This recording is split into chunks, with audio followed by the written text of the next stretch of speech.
The sun rises early in Vadnagar, a small town nestled in the western state of Gujarat, India. It's still dark when a young boy wakes up, the rustle of thin bedsheets the only sound in his modest room. The walls, bare and unadorned, seem to absorb the quiet of the morning, save for the distant sound of temple bells ringing in the early dawn, calling devotees to their morning meditations. His family shares this humble space, his mother, his brother, and a couple of his cousins. The room is small but warm with familial love, despite the scarcity that fills the air. The scent of incense wafts faintly through the air, mingling with the earthy aroma of the village streets below. There's no luxury here, just the bare essentials. The windows are open, allowing the early morning air to cool the room, but also bringing with it the sounds of the streets, the bustle of daily life in a town just waking up. The young boy moves with purpose. His task, his duty, his way of contributing to the household, selling tea. It's not a choice, but rather a necessity. He walks down the narrow alleys of Vadnagar, through the haze of dust and smoke, past the small shops and homes, and eventually finds himself at his father's tea stall. Here, amidst the clattering of mugs and boiling kettles, the young boy sets up the shop for the day. His hands are skilled already, stirring the boiling chai with confidence. He is only a boy, but life has made him strong in ways most can't imagine. As the steam rises from the kettle, it carries with it the promise of the day.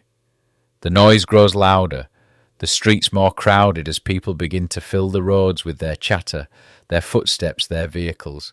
The city, a town really, though he doesn't know that yet, breathes around him. Its pulse an amalgamation of work and routine. His customers are workers, labourers, traders, the everyday people of Vadnagar. They sit on the low stools, sipping the chai as they chat about everyday life and the day ahead. The boy knows them by name, their routines as familiar to him as the back of his hand. Each cup is poured with care, served with a side of humble conversation. He watches, listens, learns. But there's a harshness to it all. The poverty is all-consuming. His father's work ethic hangs over their family, and the sense of struggle is ever present. Yet the young boy remains keenly aware of the larger world, one that seems to pass by without a second glance at people like him. He's not blind to the disparity, nor is he indifferent to the divide between the rich and the poor. The streets, often choked with pollution from rickshaws and bullock carts, are loud, full of life, but also full of hardship. The boy's day starts early and ends late. His hands, calloused from the work, barely feel the burning pain as he prepares more cups of chai until the sun dips below the horizon. By evening he's earned a modest sum, just enough to help his family scrape by. It's not much, but it's something. For hours he pours tea, listens to people talk of the day's events, and dreams of something more. Despite the weight of poverty that holds them all down, the boy's spirit is not crushed. Instead, he becomes hungry, not just for food, but for knowledge. Books, at first, are a luxury that's out of reach, but he finds ways to educate himself. Whenever he can, he attends the local school. He's a quick learner, determined to make a life better than the one he was born into. The teachers, recognizing his sharp mind and insatiable curiosity, offer him what help they can, although they too are limited by the smallness of the town and the constraints of their own resources. The morning sun climbs over the rooftops of Vadnagar, spilling its golden light onto the dusty streets. The air is already warm, humming with the sounds of street vendors calling out their wares, the clang of metal pots, and the rhythmic chants of temple bells. In the middle of this, a young boy walks briskly along the unpaved road, his feet bare, hardened by the years spent treading the same path to school. The dust clings to his skin, the pebbles bite at his soles, but he does not slow his pace. He is not alone in his struggle. Many of the children in his town walk just as he does, barefoot, their clothes worn and faded. But today, as he passes a familiar street corner, he hears a voice calling his name. He stops. His uncle, standing by a small shop, gestures him over. The boy obeys, his curious eyes watching as the man disappears inside for a moment before returning with something in his hands, a pair of white canvas shoes. The boy stares. Shoes. His very own. He has never owned a pair before. His uncle smiles, placing them in his hands, and tells him that no child should have to walk to school barefoot. That day he wears the shoes with pride, stepping carefully, almost floating above the ground. But by the time school ends, they are no longer white. The dusty roads of Vadnagar have turned them a dull brown. He frowns at them, his heart sinking. The joy of the morning is slipping away. But then, an idea. As the schoolyard empties and the last voices fade into the distance, he lingers behind. Walking from classroom to classroom, he looks under desks, in forgotten corners. He collects the small, discarded pieces of white chalk left behind by teachers and students. Then, stuffing them into his pockets, he hurries home. That evening he sits on the floor with a stone, grinding the chalk into a fine powder. He mixes it with a little water, and with careful hands begins rubbing the paste onto his shoes. Slowly the dust vanishes, replaced by a bright white sheen. The next morning when he steps out, his shoes look new once again, and so this becomes his daily ritual. Each afternoon he gathers the remnants of chalk. Each evening he grinds it down. Each morning he walks to school in shoes that gleam as if untouched by the streets of Vadnagar. It is not just about keeping them clean, it is about something deeper, a quiet determination, a refusal to let hardship dull his spirit. Even as a boy, he understands that no gift, no opportunity should be taken for granted. But education comes in many forms. As he watches the conversations around the tea stall, he learns not just about the world, but about the human condition. He listens, absorbs, takes mental notes on what others might overlook, the ways people think, the way they speak, what they want, and what they need. And in those long hours, as the world continues to spin and the town grows ever louder, the boy's thoughts grow clearer. The injustice of his surroundings is not something he can easily ignore, nor will he allow himself to simply accept the fate that seems written for him. No, something stirs within him, a quiet defiance, a desire to rise above the circumstances he was born into. But he is not yet the man he will become. In these moments, he is simply a boy, surrounded by the noise of the streets and the weight of a life that demands more than he can give. Still, every step he takes, every cup of tea he serves, brings him closer to the person he will one day be, a leader, a force to be reckoned with, and a symbol of the power of resilience in the face of adversity. This is the quiet beginning of Narendra Modi's story, the moment before the world knows his name, before the world sees the man he will become. The young man stands at the edge of his hometown, a small bag slung over his shoulder, the dust of Vadnagar clinging to his clothes. Behind him, the familiar streets stretch back towards the railway station, the bustling tea stalls, and the simple schoolroom where he once sat, his feet tapping against the floor, eager to learn. Ahead of him lies the unknown. The call of the mountains has grown too loud to ignore.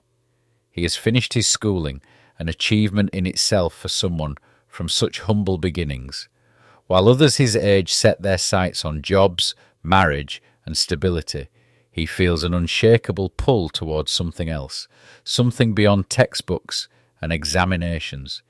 He is searching for meaning, for understanding, for a path that is not yet clear but feels inevitable. And so, he sets out. The journey takes him north, away from the warmth of Gujarat, into the vast and rugged terrain of northern India. The train rattles through shifting landscapes, from the dry ochre plains to the foothills where the air grows thinner, cooler. Finally, he steps off at a station far from home. The mountains rise before him, their jagged peaks kissed by mist. The scent of pine and damp earth fills his lungs. For 2 years he lives as a wanderer, moving from one ashram to another deep in the Himalayas. He visits the holy sites along the banks of the Ganges, walks the ancient trails trodden by sages and seekers for centuries. Here, among the towering peaks and whispering winds, he embraces a life of solitude and discipline. His days begin before the first light touches the snowy summits. The chants of monks and sadhus echo through the cold air, blending with the distant murmur of the river below. He rises with them, sharing in their morning prayers, his breath curling in the frigid dawn. He sweeps temple floors, meditates in caves, and listens to the words of those who have renounced the world. The mountains test him. The nights are long and bitterly cold, the winds slicing through even the thickest of blankets. Food is sparse, simple rice, lentils, whatever can be offered at the ashrams. But he does not complain. He learns to survive on little, to quiet his mind, to endure. He watches the river flow endlessly, a silent reminder that time moves forward, never stopping. As the seasons change, so does he. The restless boy from Vadnagar begins to understand patience. The young man who once scrubbed chalk onto his shoes now sees that true cleanliness is within, purity of thought, clarity of purpose.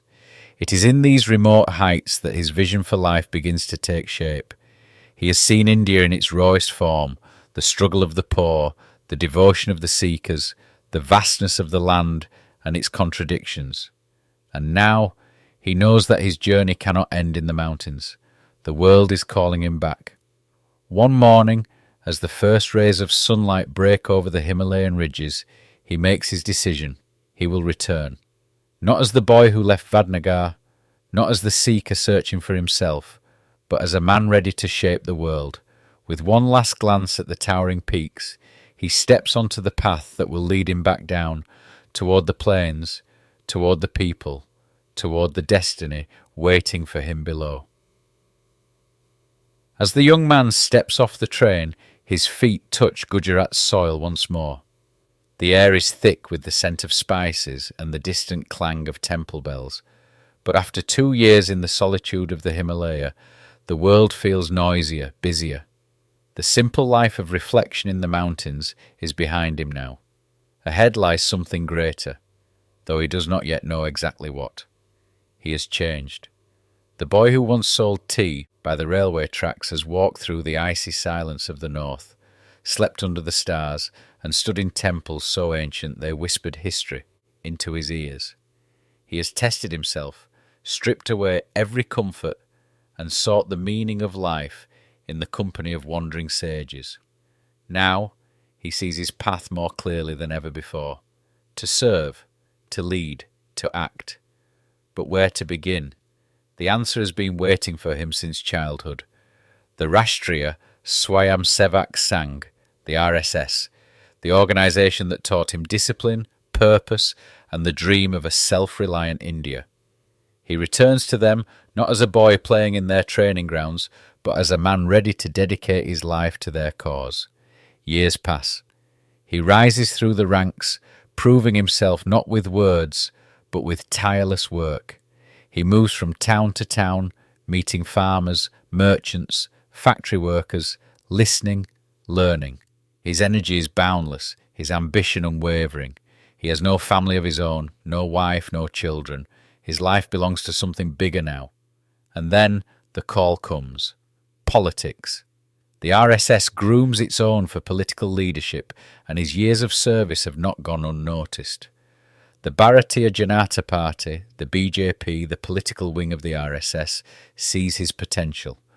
Gujarat is his home, and Gujarat is where his future lies. He steps into the world of government, first working behind the scenes, then as a strategist, a campaigner.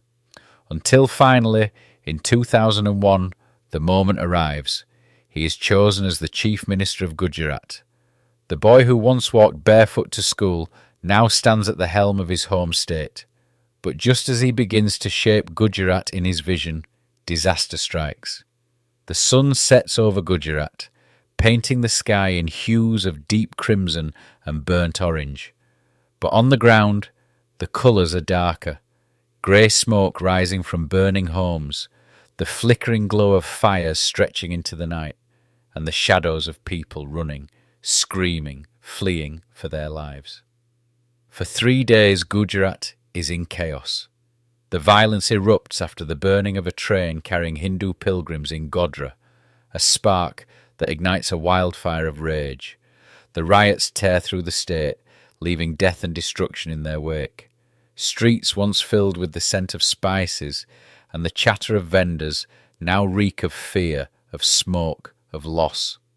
Hindus and Muslims, who had lived side by side for generations, are suddenly divided by bloodshed. At the centre of it all stands a man who has spent his life believing in action over words, discipline over disorder. But now, the state he governs is spiralling out of control. Narendra Modi, newly appointed Chief Minister of Gujarat, steps before cameras, urging for calm, for peace. His voice is steady, but the weight of the moment presses upon him. He knows the world is watching.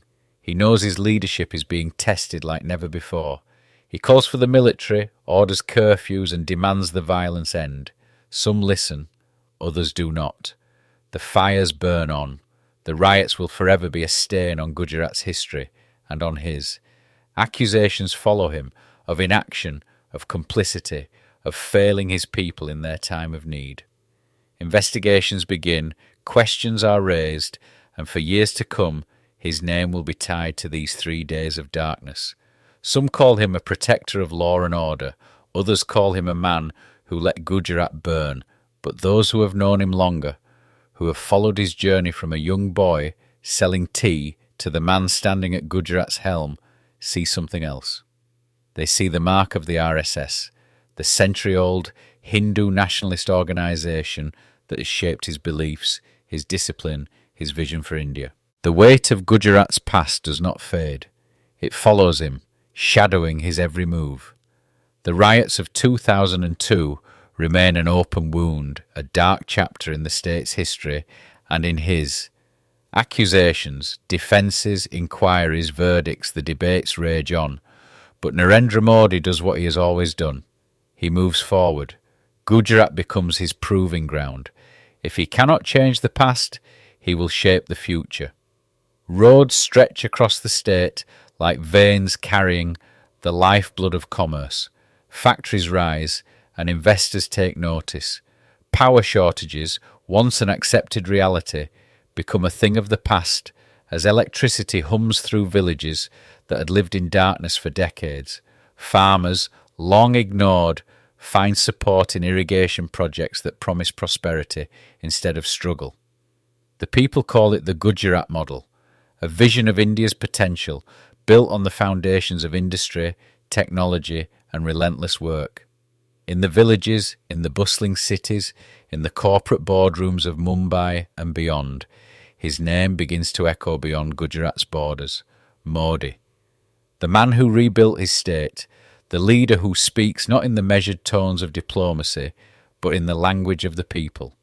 His rallies swell in size, his speeches ignite passion, and his promise of progress sweeps across the nation like a monsoon storm. And then comes the moment, 2014, the stage is set. The ruling Congress party, weighed down by scandal and stagnation, falters under the expectations of 1 billion people. The country is restless, yearning for something new, something bold. And in the midst of this, one figure rises, towering over the political landscape. His campaign is relentless.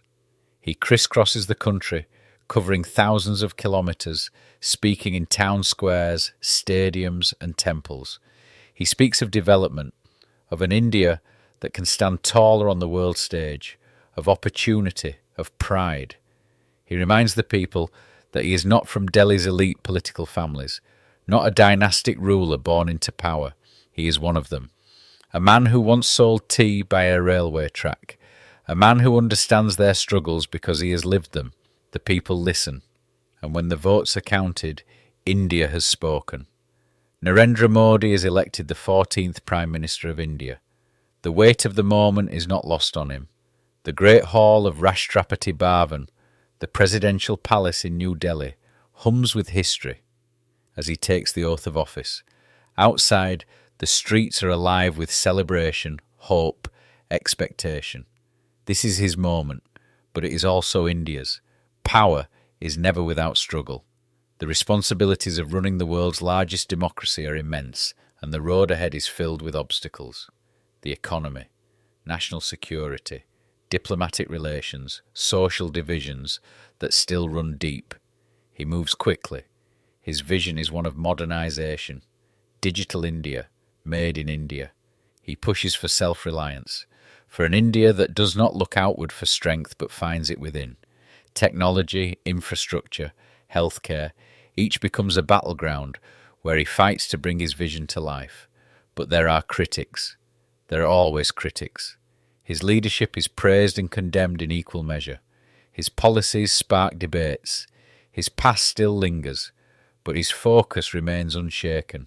India must move forward. Years pass. The world watches.